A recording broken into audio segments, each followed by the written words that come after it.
गुरु के नाम हे वर्धमान महान विचरे हमारे।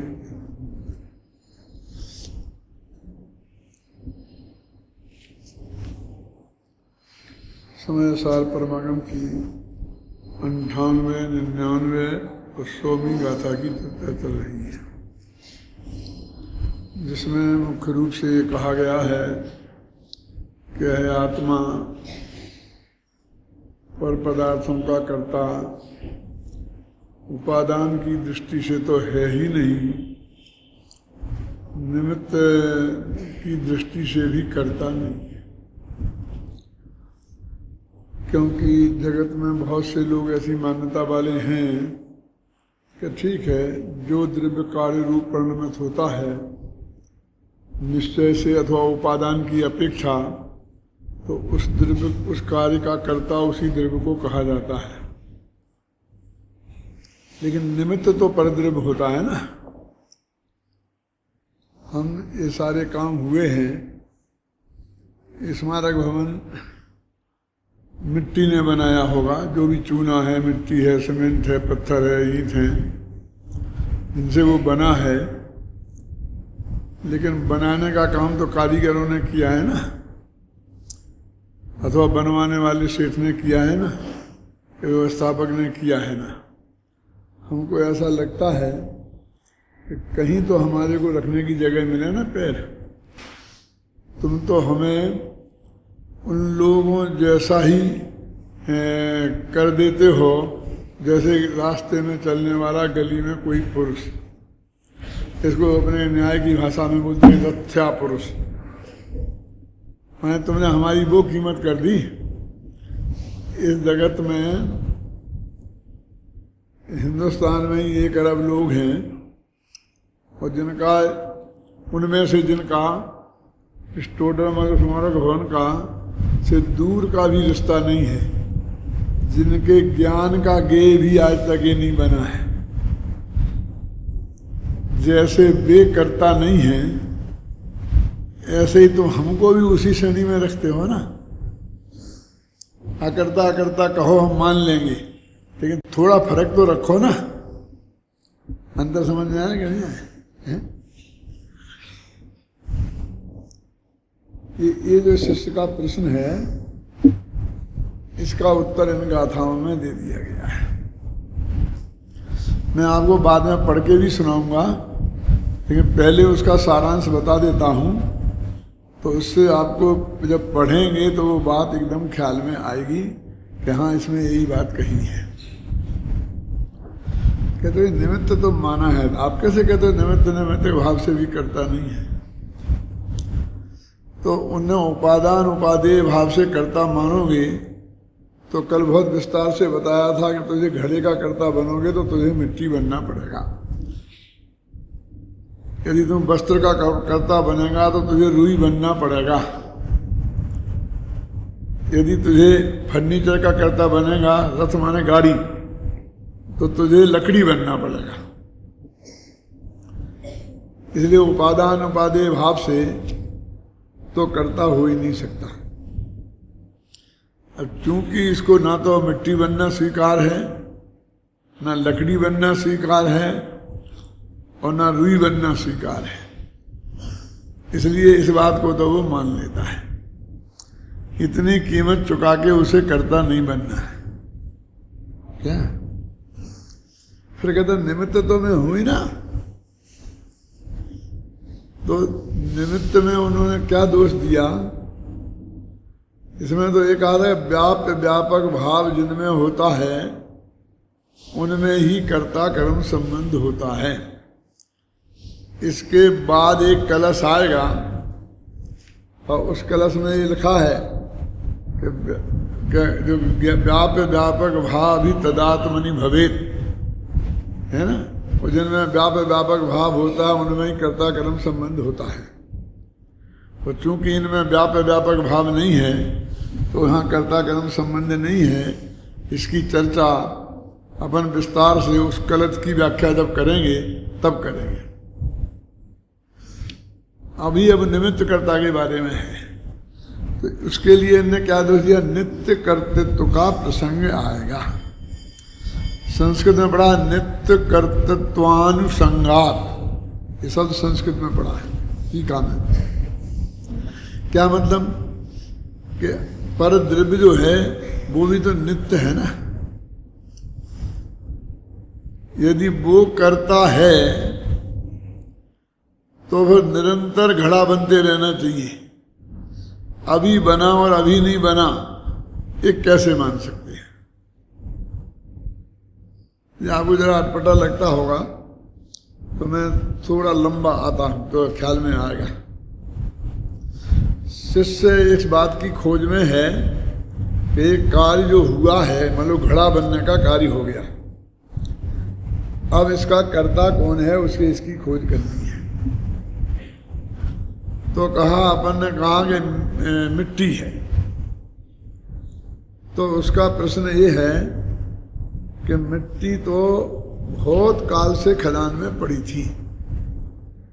यदि मिट्टी असली कारण है, असली कर्ता है, तो घड़ा कभी का बन जाना चाहिए था, लेकिन घड़ा नहीं बना। इसलिए हम मिट्टी को तुम त्रिकाली उपादान कहो, हमें मान लेते हैं एक कारण, लेकिन ये नियामक कारण नहीं है। नियामक कारण किसे बोलते हैं कि जिसके साथ कार्य होने का नियम हो। क्या? जिसके साथ कार्य होने का नियम हो उसे बोलते हैं नियामक कारण। ये बात सच्ची और पक्की है कि मिट्टी के बिना घड़ा नहीं बनेगा।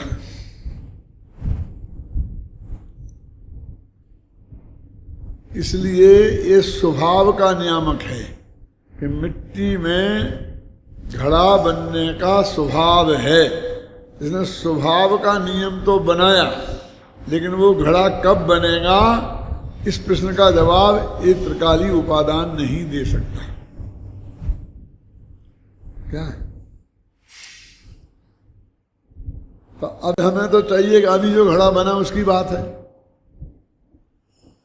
तो दूसरा कहता है कि एक क्षणिक उपादान होता है, और क्षणिक उपादान दो तरह का होता है।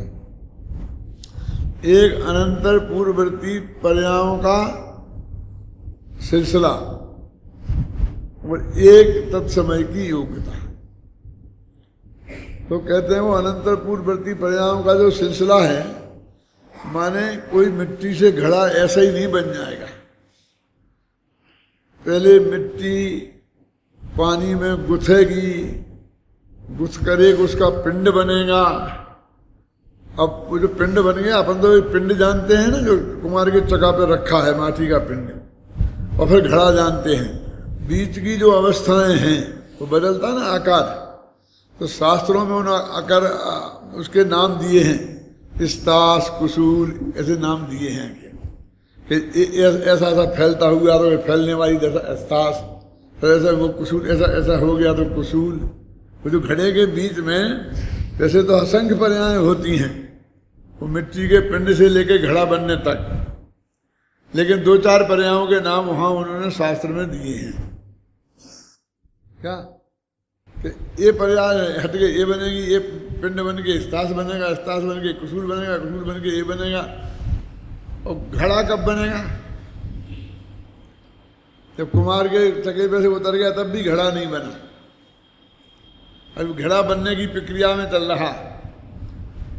अब कुमार ने उस घड़े को जो थोड़ा सुखा लेते हैं ना, और सुखा लेके उसके अंदर से ऐसा हाथ का सहारा देके और बाहर से जैसे पीटते हैं, कभी देखा हो किसी ने तो वो कहते हैं सारी अनंतर पूर्ववर्ती पर्यायों का एक सिलसिला है। वो घड़ा बनेगा, ये सारी प्रक्रिया में से वो गुजरेगा। तो असली अनंतर पूर्व क्षणवर्ती पर्याय कौन है? अभी पके हुए घड़े की बात नहीं, कच्चे घड़े की बात है। तो जब वो कुमार ऐसे अंतिम थाप मारेगा और फिर उसे रख देगा, तो वो जो अंतिम थाप के पहले जो थाप मारने के पहले जो पर्याय थी और उसके थाप मारने से कुछ बदला ना, तो अनंतर पूर्व क्षणवर्ती पर्याय वो कहलाएगी। तो घड़ा कब बनेगा कि जब उस पर्याय का अभाव होगा। तो एक समझिए ना, तो अब इसको बोलते हैं अनंतर पूर्ववर्ती क्षणवर्ती पर्याय का व्यय, अनंतर उत्तर क्षणवर्ती पर्याय का उत्पाद। अनंतर पूर्व क्षणवर्ती पर्याय का व्यय है कारण और अनंतर उत्तरवर्ती क्षणवर्ती पर्याय का है कार्य। तो ये क्या बताता है कि वो जो अंतर पूर्व क्षणवर्ती पर्याय है वो कारण बन गया ना यहाँ, और वो घड़ा बन गया कार्य। अब वो भी तो कार्य है, पहले ही इस घड़े का कारण बन गया वो, लेकिन मूलतः तो वो कार्य है ना।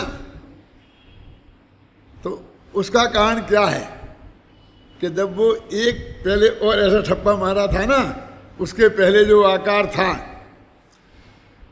उसका व्यय, वो भी नहीं, उसका व्यय है कारण और वो आकार बना है वो कार्य। अब लगाते लगाते लगाते जो खदान में मिट्टी पड़ी है वहाँ तक अनंतर पूर्ववर्ती क्षणवर्ती पर्यायों का एक लंबा सिलसिला है।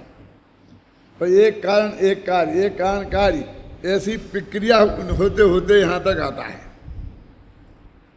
तो उस प्रक्रिया को बोलते हैं विधि। मिट्टी से घड़ा बनने की विधि क्या है?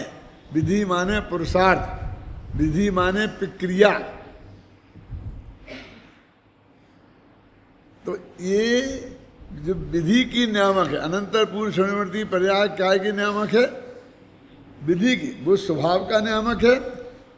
5 समवाय है, उसमें एक स्वभाव नाम का समवाय है और एक पुरुषार्थ नाम का समवाय है। तो ये उस पुरुषार्थ नाम की विधि माने ये है पुरुषार्थ। मिट्टी से घड़ा बनने का, मिट्टी में जो पुरुषार्थ हुआ वो इसका नाम पुरुषार्थ है।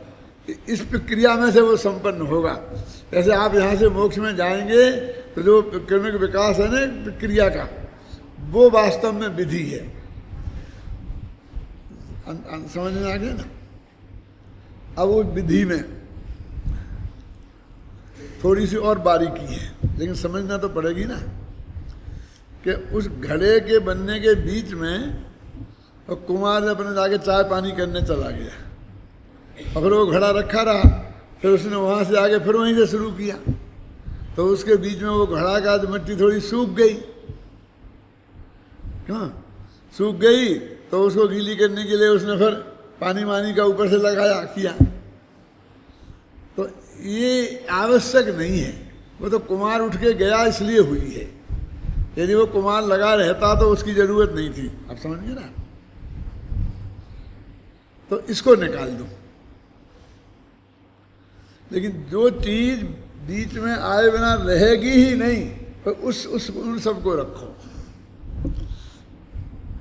अब एक ये उदाहरण देने का क्या मतलब है कि अपने मोक्ष की पर्याय चाहिए अपन को, तो मोक्ष मार्ग की पर्याय है ना, वे सब अनंतर पूर्व क्षणवर्ती पर्यायों में आएंगी। ये पर्याय हट के आएगा, एक गुणस्थान हट के आएगा, एक गुणस्थान, शुद्धि की वृद्धि होगी ना निरंतर। तो उसमें वे कारण कौन कि जो नहीं हुए तो भी चले, जो ऋषभदेव और बाहुबली के हुए थे और भरत के नहीं हुए थे। यद्यपि कारणों में उनकी भी गिनती कर दी शास्त्रों में, लेकिन जो अनिवार्य नहीं है उनकी छुट्टी करो। वे मोक्ष मार्ग नहीं थे, वास्तव में वे तो मोक्ष मार्ग के विघ्न थे, जिन्हें आप विरतोपवास कह रहे हो ना। वो तो लंबे काल रहा उसके बीच में, तो इसलिए उन दुर्दशा बिगड़ी। आप कुमार नाश्ता करने गया था, वो तो ऐसा है। जो भरत चक्रवर्ती ने अंतर्भूत, उनमें से एक समय का भी फर्क नहीं पड़ेगा, क्योंकि वहाँ भी ये 3 लब्धियाँ होती हैं। जब वो तो सबक श्रेणी मारता है ना, तथाकरण, अपूर्वकरण और अनुवृत्तिकरण होती ना, और यहाँ भी 3 लब्धियाँ होती हैं सम्य दर्शन में। तो माने मिथ्यात्व के नाश के लिए भी 3 लब्धियाँ और चारित्र मोह के नाश के लिए भी 3 लब्धियां, दर्शन मोह के नाश के लिए भी 3 लब्धियां और चारित्र मोह के नाश के लिए भी 3 लब्धियां। इसका मतलब दोनों की एक ही विधि है। अब ख्याल में आई बात? तो अब वो जो करण लब्धि के जो में हैं वो सब हैं। अब एक दफा आप समझेंगे ना, उनमें से कोई बाहर की बात आ गई है, ठंडी हवा गर्म हवा, उससे कुछ लेना देना नहीं है। किसी ने उस काल में कोई ने पत्थर बरसाए तो उन पत्थरों से उसका मोक्ष मार्ग का कुछ लेना देना नहीं है। अपन तो उसी को तपश्चर्या मानते हैं। देवांगनाएं डिगाने आई और हम नहीं डिगे, उसका कोई योगदान नहीं है, हैं? शेर खाने आया और हम नहीं डिगे, उसका कोई योगदान नहीं है। जो कहते हैं टोडामल जी कि मोक्ष वो ही कारण, सच्चा कारण है जिसके बिना कार्य नहीं हो, जिसके होने पर नियम से हो। वे बाकी ये 2 कारण नहीं है। अब इनकी बाहरी चीज़ों की निरर्थकता ख्याल में आई कि नहीं आई? इनकी सार्थकता तो इस बात में है कि यदि आपको केवल ज्ञान होने का काल और 3 कसाय के अभाव होने के काल में बहुत अंतर है, तो बीच में क्या क्या होगा वो उनका वर्णन है।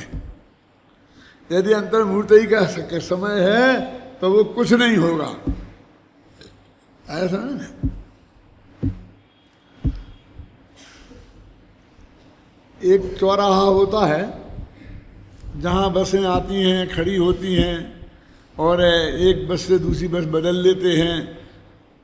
जंक्शन समझ लो रेलवे स्टेशन का। तो वो कोई कारण नहीं है। जो बस दौड़ रही है आगे पहुंचाने का कारण तो वो ही है, वो तो देरी का कारण है कि आपकी आध घंटा देरी से पहुंचेगी गाड़ी, इसका कारण है क्योंकि वहाँ आध घंटा रुकेगी। और उसके बीच में फिर आपको चाय पानी की व्यवस्था भी होगी, लेटरिन बाथरूम की व्यवस्था भी होगी। तो ये सब व्यवस्थाएं को आप उसमें कारण में गिन लेंगे। ऐसे ही आप कैसे खाएंगे, कैसे पिएंगे, कैसे उठेंगे, क्या होगा, ये इन कारणों को आप कारण में कैसे गिन लेंगे? तो अनंतर पूर्ववर्ती पर्यायों का सिलसिला आप उसमें से वो सब पर्याय निकाल देना जो डिले का कारण है। बिल्कुल एक क्रमबद्ध तरीके से चली गई, समझ गए ना? वो है पुरुषार्थ मुक्ति के मार्ग का, कोई भी काम का। तो ये है विधि का नियामक है। कौन? अनंतर पूर्ववर्ती पर्यायों वाला उपादान, क्षणिक उपादान विधि का नियामक है। फिर भी ये नक्की नहीं कर सकता है कि एक काल कौन से काल में ये कार्य होगा। तो उसे कहेंगे क्षणिक उपादान नंबर 2 कि जिस काल में कार्य होने की योग्यता है वो है कारण। काल काल द्रव्य का काल नहीं, उसकी पर्याय माने काल, और पर्याय की होने की योग्यता है कारण और पर्याय है कार्य। तो एक ही पर्याय में 2 चीजें घटेंगी, काल और कारण, समझ गए ना? एक काल का नियामक है। तो कब होगा? कि जब होना होगा, माने जब उसकी वो पर्याय के होनहार जिसे अपन कहते हैं, ये दूसरे नंबर का क्षणिक उपादान है।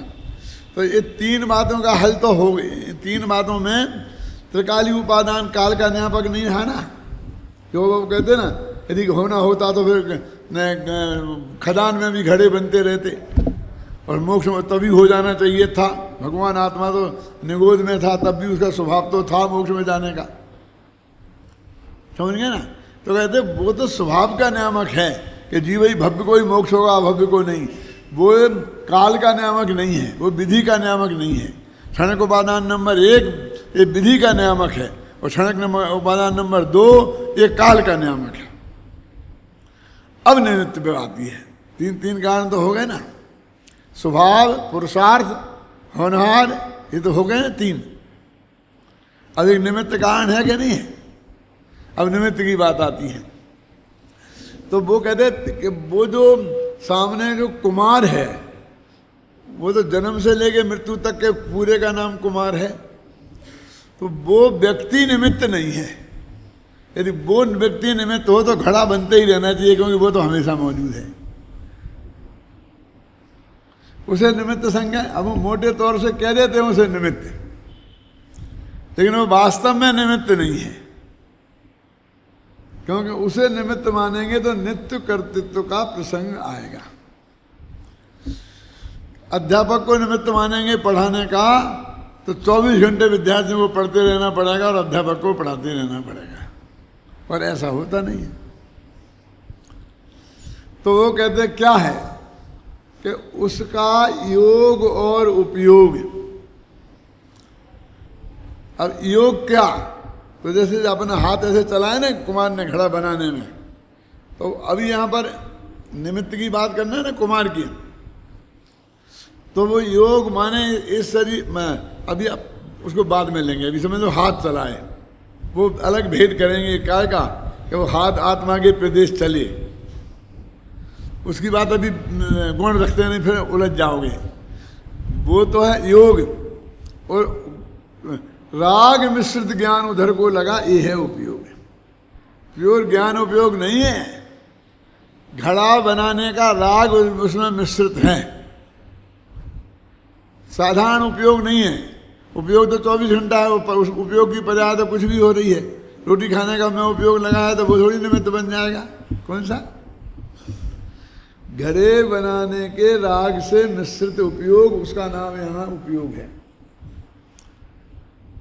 क्यों? और घड़ा बनाने रूप क्रिया रूप आत्मा के प्रदेशों में परस्पंद, अरे हाथों का चलना, ऐसे हाथ चलना रोटी खाने रूप, ऐसा ये नहीं है, ये घड़े बनाने रूप होना। कहते ये निमित्त है, क्योंकि ये अभी हुए हैं, ये नित्य नहीं है। माने वो कार्य अनित्य है, निमित्त कार्य, तो उसका कारण भी अनित्य होना चाहिए, नित्य नहीं होना चाहिए। नहीं तो वो अभी क्यों बना, पहले क्यों नहीं बन गया, ये समस्या खड़ी होगी। आप समझे ना? तो कुमार का घड़ा बनाने के राग मिश्रित ज्ञान और शरीर की क्रिया, शरीर की यही क्रिया, आत्मा के प्रदेशों की क्रिया भी वैसी भई, वो निमित्त है, कुमार निमित्त नहीं है। यदि आप कुमार को वो पुद्गल के परमाणु शरीर रूप है वे और आत्मा मिलके कुमार नाम रखो, तो दोनों का समझ लेना। यदि तुमको क्या जीव कुमार में अकेला जीव पकड़ना है, तो फिर वो आत्मा के प्रदेश ही पकड़ने पड़ेंगे। ख्याल में आई ना? अभी तो अपन वही चलो कुमार, स्थूल कुमार, तो शरीर और आत्मा का मिला हुआ जो है ना, क्या क्या जो मैं बोल रहा हूँ वो सुने जाओ, अभी वो सुने जाओ, ख्याल में ना? कहते वो कुमार का योग और उपयोग है, वो निमित्त है, कुमार निमित्त नहीं है। ऐसे ही कर्म बंधन में आत्मा निमित्त नहीं है, इसका योग और उपयोग, तो वो कसाय मिश्रित उपयोग, मिथ्यात्व, अवरति, प्रमाद और कसाय, इनसे मिश्रित उपयोग और योग, यह है ना पांच कारण है ना बंध के, मिथ्यात्व, अवरति, प्रमाद, कसाय, योगा बंध हेतवा। तो योग उपयोग में आ गया ना, समझ गए? ये निमित्त हैं। माने उस समय जो मिथ्यात्व है वो निमित्त है, उस समय जो कसाय है वो निमित्त है, उस समय जो अवरति है वो निमित्त है, उस समय जो प्रमाद है वो निमित्त है, और उस समय जो आत्मा के प्रदेशों का और देह की हाथ चलना है वो निमित्त है। आत्मा निमित्त नहीं है कर्म के बांधने का, ये बता रहे। आत्मा ने कर्म बांधे, ये बात गलत है। क्या हाँ कैसी कैसी बात करते हो? अरे वो आत्मा ही का था ना उपयोग, तो आत्मा को उपयोग से जब अभेद कहेंगे तो ऐसा कहेंगे, जनवाणी में भी कहेंगे, और उसकी अपेक्षा कहीं कहीं कह भी दिया कि आत्मा कर्म का बंधन का निमित्त है। ख्याल में आई ना? कुमार को घड़ा कह दिया ना, लेकिन उसकी बारीकी में जाएंगे तो बात ये निकलेगी। ख्याल में ना कि वो निमित्त है। माने उन्हें तो उस आत्मा को सेफ करना है, कि कर्म की क्रिया का करता वो आत्मा बिल्कुल है ही नहीं किसी कीमत पर। वो निमित्त बने भी वो उसका योग और उपयोग है। अभी क्या ऐसा कैसे कह सकते हैं? तो दुनिया में भी कहा जाता है। कैसे कहा जाता है दुनिया में?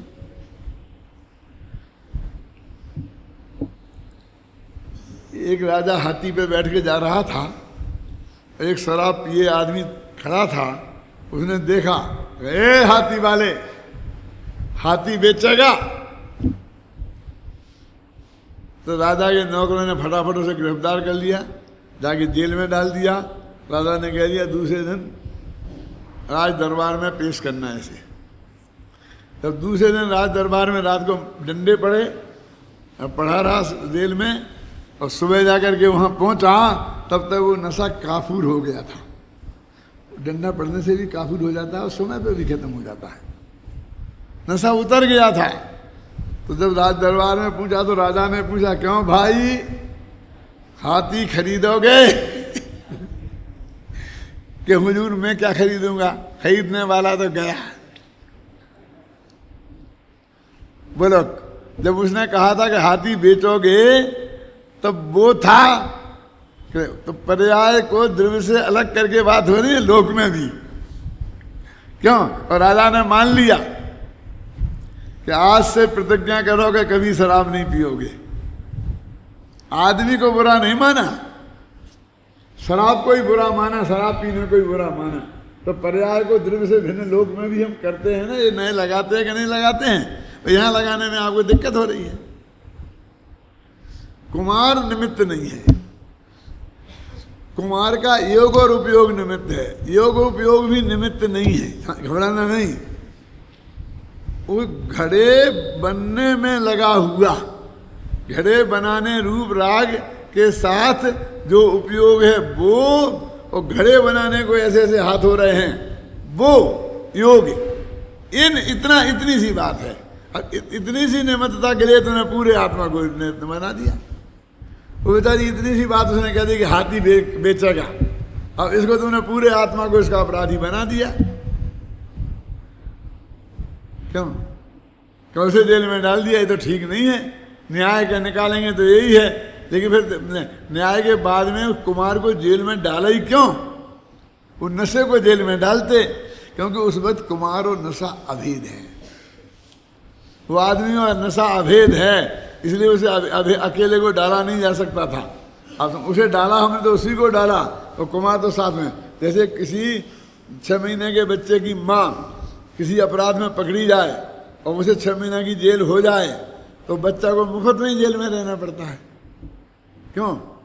जेल के बाहर रहना उसके लिए जेल से भी ज्यादा बुरा, क्योंकि माँ के बिना रहना पड़ेगा। क्यों? तो ऐसा आता कि बच्चे का क्या अपराध था जो उसे जेल में डाला गया? जेल में रख नहीं सकते हैं, तो अब अलग करो तो और ज्यादा तकलीफ है। तो वो तो ऐसी बात है। तो वो कहते हैं कि देखो, लोक में एक कहावत है ना, लम्हे की खता और सदियों की सजा। होता क्या नहीं होता? एक जरा सी गलती हुई कि मान लिया कि हिंदुस्तान के 2 टुकड़ों में बांट दो, हिंदुस्तान और पाकिस्तान, एक समय की सजा, खता और सदियों की सजा। ऐसा लगता ना लगता अपन को? तो वो कहते भाई बात तो इतनी ही है, अब तुमको नहीं कहना हो तो सबसे बड़ी गलती हो नेहरू की गलती हो, गांधी की गलती हो, और नहीं पूरे ही कांग्रेसियों की गलती और पूरे भारतवासियों की गलती। अब जितनी बड़ी बनाना हो फैला लो चाहे जितना। क्यों? तो वो कहते हैं उसमें परिणत योग और उपयोग ही वास्तव में निमित्त है। इसलिए ये भगवान आत्मा तो निमित्त नैमित्तिक भाव से भी उसका करता नहीं है। राग का आप समझे काय का? पर द्रव्य का, घटपट रथादि। और ये अभी जो इसमें वो भाव कर्म नहीं लेना, द्रव्य कर्म लेना। अभी सब अपन बात करेंगे, पढ़ के बताएंगे जो अपन ने लिखा है वो सब। आप घर पे पढ़ लेना तो हमको नहीं पढ़ के बताना पड़ेगा, लेकिन मैं आपको समझा रहा हूँ वो बात है। अब वो कहते हैं कि वो योग और उपयोग निमित्त है, उस योग और उपयोग को आत्मा से अभेद गिनकर आत्मा को निमित्त कह दिया जाता है। नाथूराम गोडसे ने मारा गांधी को, तो अकेला नाथूराम गोडसे नहीं, नाथूराम गोडसे की तो एक क्षण क्या उसे विकल्प आ गया कि ये देश का खतरा है और इसे खत्म कर दो बस। खता तो एक समय की हुई, एक आप समझेंगे ना। फिर पूरा नाथूराम गोडसे, हाँ, फिर उसके साथ पूरी गोडसे नाम के आदमी ही, धीरे धीरे लोगों ने गोडसे लिखना बंद कर दिया। गोडसे तो गोत्र है, तो गोडसे शब्द इतना बदनाम हो गया क्यों कि सारे गोडसे उसके अपराधी हो गए। फिर महाराष्ट्र का था इसलिए महाराष्ट्रियन, और फिर भारत का इसलिए भारतीय।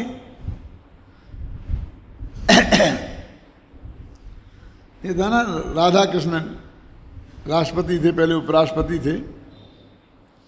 जब गांधी जी मरे तब वे उपराष्ट्रपति थे। तो उन्होंने एक वाक्य लिखा था,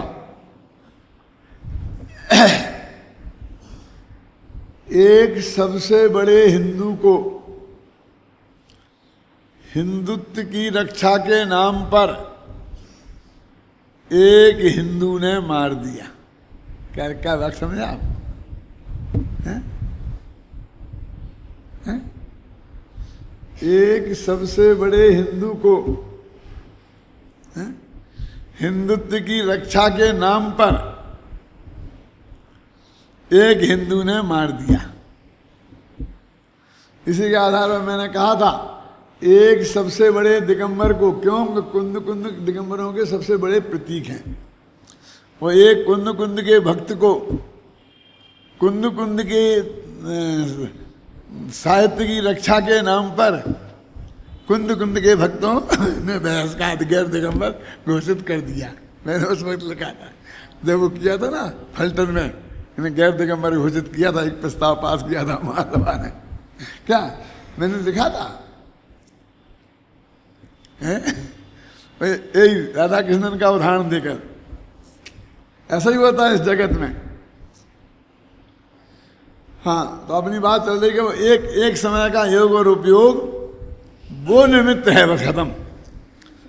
और तत्समय की योग्यता उपादान में, और उस समय का योग और उपयोग वो एक का असली कारण ये है, वो उपादान कारण और वो निमित्त कारण, एक कार्यकर्ता व्यवस्था। अब देखो, मैं 5 मिनट पढ़ता ही रहूंगा, घबराना नहीं। ये सब बातें जो मैंने आपको बताई हैं इसमें लिखी हैं।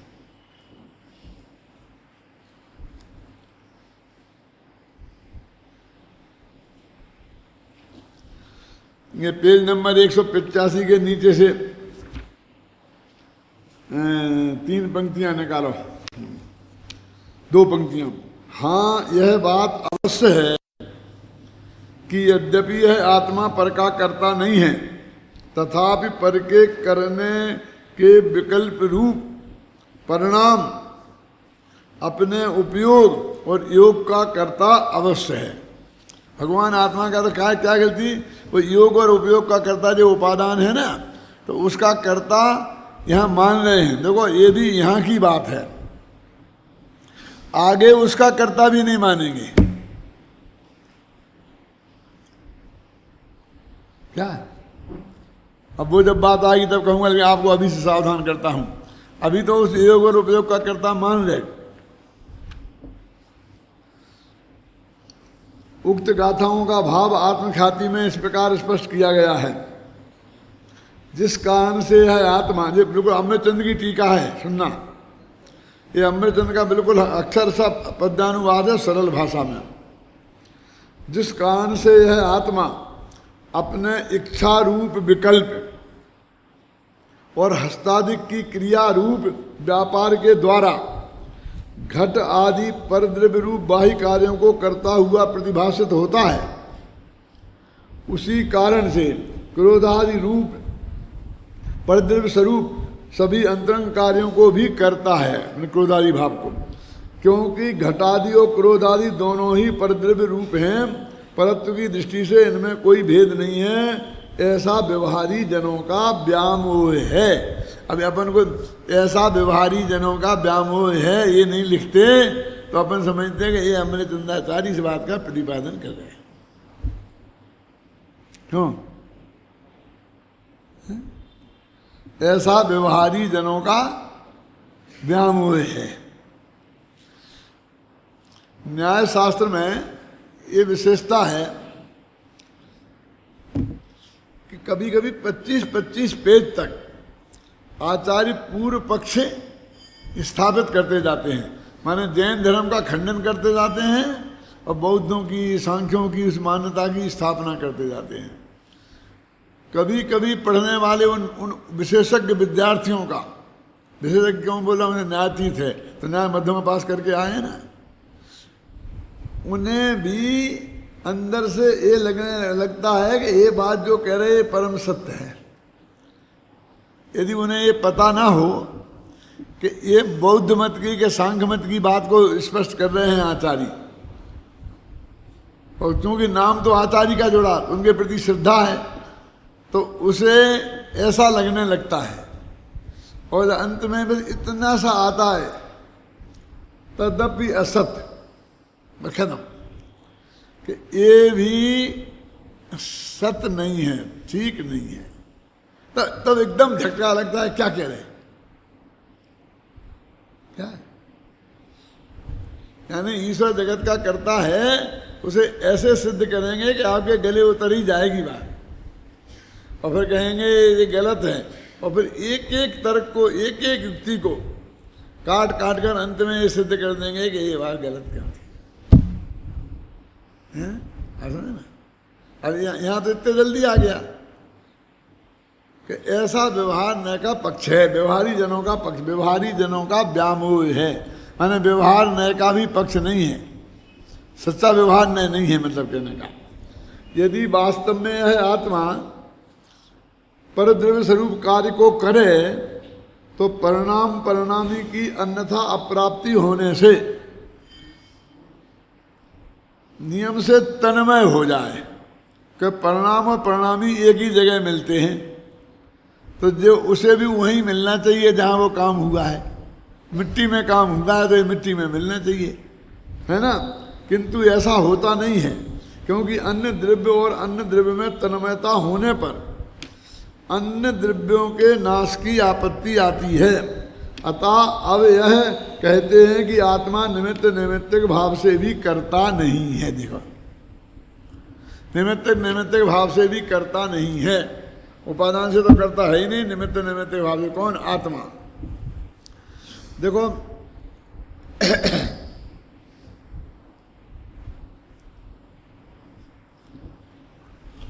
निमित्त नैमित्तिक भाव से भी आत्मा घटादिक और क्रोधादिक का करता नहीं है, क्योंकि ऐसा मानने पर नित्य कर्तृत्व का प्रसंग आता है। अनित्य योग और उपयोग, अनित्य योग, अनित्य माने उस समय का है ना, ही निमित्त रूप से घटादिक और क्रोधादिक के करता है। यद्यपि आत्मा को रागादि विकार युक्त चैतन्य परिणाम रूप अपने विकल्पों का और आत्म प्रदेशों के चलन रूप अपने व्यापार का कर्ता तो किसी अपेक्षा कह भी सकते हैं। देखो, किसी अपेक्षा कह भी सकते हैं, माने इसका भी खंडन तो करेंगे लास्ट में हम, लेकिन एक अपेक्षा जनवाणी में ऐसी है, कहने का कर्ता हम कह सकते हैं। तथापि परद्रव्य स्वरूप घटादिक कार्यों का कर्ता तो आत्मा निमित्त रूप से भी कदापि नहीं है। कैसी विचित्र स्थिति है। अपन कह सकते हैं हमें कुमार पर घड़े, घड़ा कुमार, कुमार घड़े का कर्ता नहीं है, यही आचार्य सिद्ध कर रहे हैं। ये नहीं कर रहे सिद्ध, ये तो एक द्रव्य दूसरे द्रव्य का कर्ता नहीं है, ये सिद्ध कर रहे हैं। क्या बबलू, मैं तेरा करता नहीं, तुम मेरे करता नहीं हो, ये सिद्ध कर रहे हैं। जो कुछ भी मेरा हो रहा है उसके कारण मेरे में विद्यमान है, और जो तुम में हो रहा है वो तुम्हारे कारण तुम में विद्यमान है? उसका पूरा नियामक वो ही है, तू निमित्त भी नहीं है। आया ना, कदाचित तेरे तत्समय के भाव को कदाचित निमित्त कह दें तो भी उससे कुछ होने वाला नहीं है। ये बात हमारी समझ में आ रही? नहीं आ रही तो समझ लो ये प्रकरण हमारी समझ में नहीं आ रहा है। देखो पहले सुनो एक नियम, निमित्त नैमित्तिक संबंध दो द्रव्यों के बीच नहीं, दो द्रव्यों की वर्तमान पर्यायों के बीच होता है। अंदर कितना फर्क हो गया है? एक तो कहाँ अनादि अनंत पूरे द्रव्य को मान लिया था, कहाँ एक समय की पर्याय को माना है? कितना बड़ा अपराध था और कितना छोटा रह गया है? और अपन लोक में भी मानते हैं कि साहब उस वक्त तुमने ऐसा कहा तो मुझे गुस्सा आ गया तो मैंने ऐसा कर दिया, फिर एक मिनट बाद ही मुझको ये आया कि नहीं होता तो बहुत अच्छा रहता, लेकिन मेरा तीर तो निकल गया था हाथ से, क्यों? फिर तो कुछ हो नहीं सकता है ना।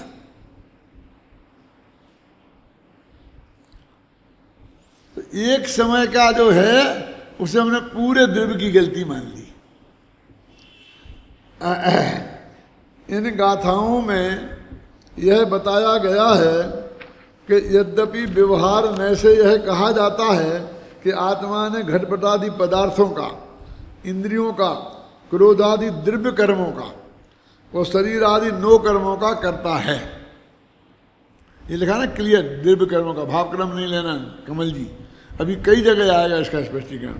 तथापि निश्चय ने व्यवहार न्याय का निषेध करता हुआ कहता है कि यदि आत्मा परद्रव्यों को करे तो वह परद्रव्य रूप हो जाए, क्योंकि निश्चय से जो जिसका कर्ता होता है वह उससे तन्मय होता है। कर्तृत्व के अहंकार से ग्रस्त अनेक लोगों का ऐसा मानना है कि यह आत्मा परद्रव्यों का उपादान भले ही न हो पर निमित्त कर्ता तो होता ही है।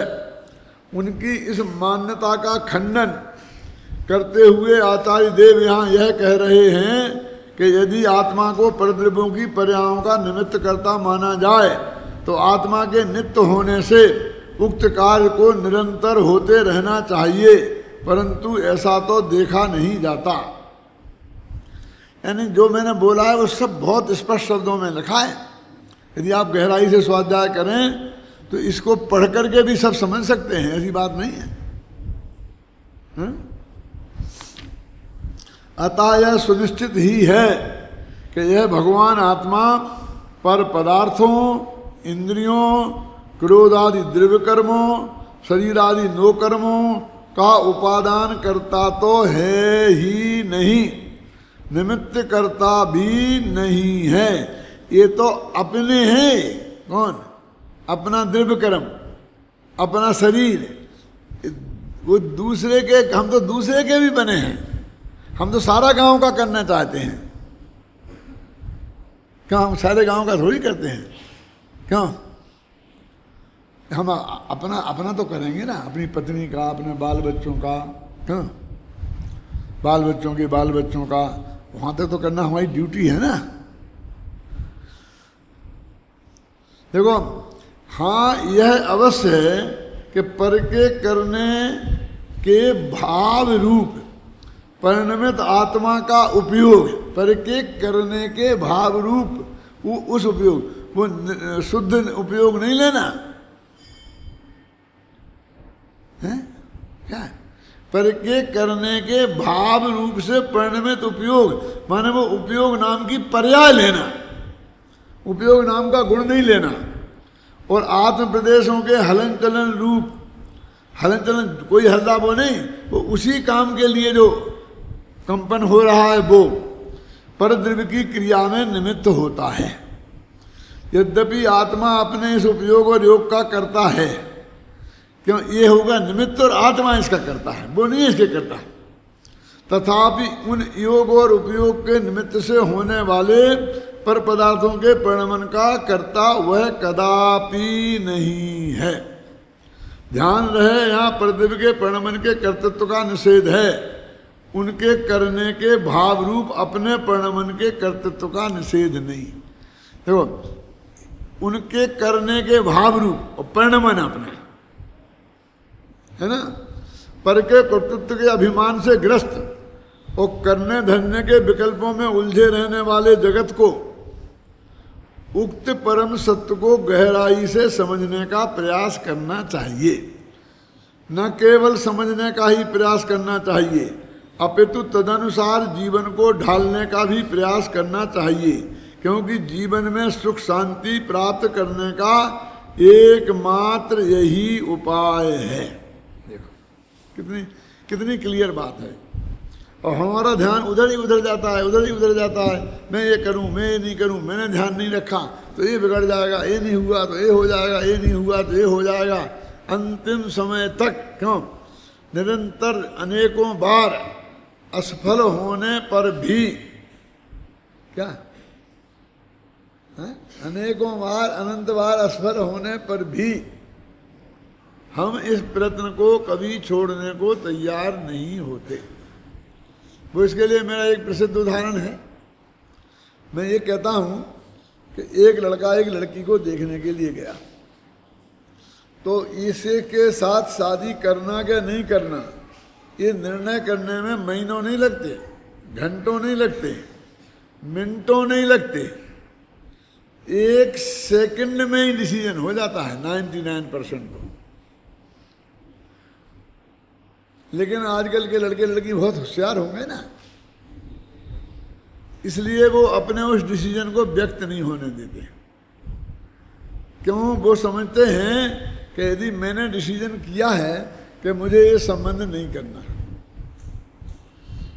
और यदि ऐसा कह दिया तो अभी सामने का चाय पानी भी संकट में पड़ जाएगा। फिर कौन पिलाएगा उसे चाय पानी? फिर क्यों बैठा लेगा उसे? क्यों? उसे बिल्कुल बाइज्जत वापस जाना है। और यदि हाँ है फिर तो कोई चक्कर नहीं है ना।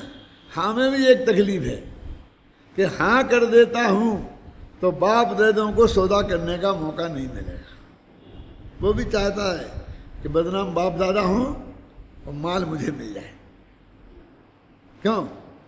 इसलिए हाँ हाँ बहुत अच्छा बहुत अच्छा बहुत अच्छा, तो फिर ठीक है जवाब, हाँ जवाब तो पिताजी देंगे। अब मेरे कहने वो निकल गया। अब इसी के पड़ोस में उसका एक दोस्त रहता था, सुनना मेरी बात। और वो मिल गया तो ले तू कब आया था, कैसे आया था, चल घर। तो उसे ले गए वो अपने घर, और घर ले गया और आप वहाँ थोड़ी चाय पानी उसने करी, फिर अपने घर चला गया। घर से जवाब आ गया 2 दिन बाद कि अभी बेटे का 2 साल शादी करने का विचार नहीं है। तो वो अंदर से इतना आकुलित होता है, लड़की का पिता कहता है कि यहाँ तो वो बिल्कुल हाँ कर रहा था, पिताजी का तो नाम मात्र था, उसे तो पसंद आ गई थी लड़की, लेकिन ये बाद में पड़ोसी के घर गया, इस नालायक ने उसे बिगाड़ दिया। क्यों? जरूर इसने कुछ उल्टी सीधी बातें उसे कही हैं जिससे उसका मन बदल गया। अब मैं ये कहता हूं कि मैं ये गारंटी देने के लिए तैयार नहीं हूं कि उस पड़ोसी ने उल्टी सीधी बातें नहीं कही होंगी, समझना। क्योंकि हिंदुस्तान में ऐसे पड़ोसियों की कमी नहीं है। लेकिन मैं एक दूसरी बात की गारंटी दे सकता हूं कि उसके कहने से लड़का भड़का नहीं है। क्यों? इसे कैसे दे सकते हो? क्योंकि जिनको पसंद आ जाता है वे तो सगे माँ बाप के भड़काने से भी नहीं भड़कते हैं। अरे धमकाने से नहीं भड़कते हैं। क्यों? हमारे सैकड़ों उदाहरण है ना। अष्टम एडवर्ड, उससे कहा तुझे को राज तिलक नहीं होगा, तेरे छोटे भाई को राज तिलक कर दिया जाएगा, पूरा साम्राज्य जाएगा ब्रिटेन का। क्यों? जाए तो जाए। क्यों? इस कीमत पर भी वे नहीं बदलते हैं। क्यों? कितने कितने उदाहरण हैं, बोलिए। जब माँ बाप के कहने से, सब रिश्तेदारों के कहने से, इतनी बड़ी धमकी देने से, और अब तो ये उत्तर प्रदेश में तो ऐसा चल रहा है कि तुम्हें गोली से मार देंगे, जिंदा नहीं रहने देंगे। क्यों? कितने केस आते हैं रोजाना है? तो भी वे अपने विचार को बदलने के लिए किसी कीमत पर तैयार नहीं, सारे जीवन कुंवारे रहने को तैयार हैं, लेकिन तुम्हारी मर्जी के हिसाब से रहने को तैयार नहीं है। तो वो एक पड़ोसी के भड़काने से कैसे भड़क गए, वो उसको ही नहीं है पसंद। वस्तुस्थिति ये है कि किसी दूसरे का उसमें रंच मात्र योगदान हो ही नहीं सकता। अब प्रत्येक द्रव्य का परिणमन एक एक समय की एक एक पर्याय अनादि समय से नक्की है, और उस पर्याय को बदलने में तुम कितना माथा मारे। क्यों, कहीं सफलता मिलेगी महावीर जी? नहीं मिलेगी ना। तेरे को आकुलता होने के अलावा और क्या होना है? कदाचित तुझे ऐसा दिखता है कि मुझे सफलता मिल गई है, वस्तुतः वो होना ही था, और भाग्य से तेरा विकल्प भी उसी दिशा में गया, तो तेरे को ऐसा ब्रह्म पुष्ट होने का अवसर मिल गया। ख्याल में ही ना, अन्यथा ऐसा अवसर नहीं मिलने वाला था। इसलिए मैं कई दफे कहता हूं कि वो अर्जुन पहले तो लड़ने को तैयार नहीं था, और फिर बाद में श्री कृष्ण ने समझाया, फिर वो तैयार हो गया। मैं कुछ नहीं मानता था, उसके अंदर ही वो भाव विद्यमान था। वो क्षण के उसके विरुद्ध विकल्प आ गया होगा, लेकिन स्थिति वास्तव में वो उसके अंदर की ही थी। मेरे अंदर समझ गए ना? ये जो हमें बाहर थोड़ा बहुत दिखाई देता है, वो भी वैसा ही होना था, तब ऐसा होता है। तेरे विकल्प से उसमें रंच मात्र भी कहीं कुछ हुआ नहीं है, हो सकता नहीं है। ये दिनेन्द्र भगवान के द्वारा घोषित परम सत्य है। इसमें तो ऐसा लिखा है काय में कार्तिकेयानुपेक्षा में कि जो इसमें शंका करता है वो मिथ्या दृष्टि है, और जो इसमें शंका नहीं करता है वो सम्यक दृष्टि। ऐसा लिखा है। वो 3 गाथाएं हैं ना, जो संकदिशो कुदृष्टि और ना संकदिशो सदृष्टि, ऐसा क्लियर लिखा 3री गाथा में। क्या 2 गाथाएं क्या हैं? जिस द्रव्य का जिस क्षेत्र में, जिस काल में, जिस भाव में जैसा जो परिणमन जिसके निमित्त से जो होना है, उस द्रव्य का, उस क्षेत्र का, उस काल में, उसी भाव में वही परिणमन नियम से होगा ही। ऐसा जो मानता है वो सम्यक दृष्टि है, और नहीं मानता है वो मिथ्या दृष्टि है। ये कर्मठ पर्याय की किताब में पीछे दूसरे पेज पर ये गाथाएं हैं, और कार्तिकेय अनुपेक्षाएं की गाथाएं हैं। एक लिखी रखी है, किताब में रखी है क्या? अच्छा, फ्लैक्स में लगा हुआ है। तो मेरे कहने का 2000 वर्ष पुराना है वो लेख। कार्तिकेय स्वामी का जो लेख है वो 2000 वर्ष पुराना है। तो ये परम सत्य है। इस सत्य की चर्चा इस स्वामी गाथा में 100% सत्य की चर्चा की गई है।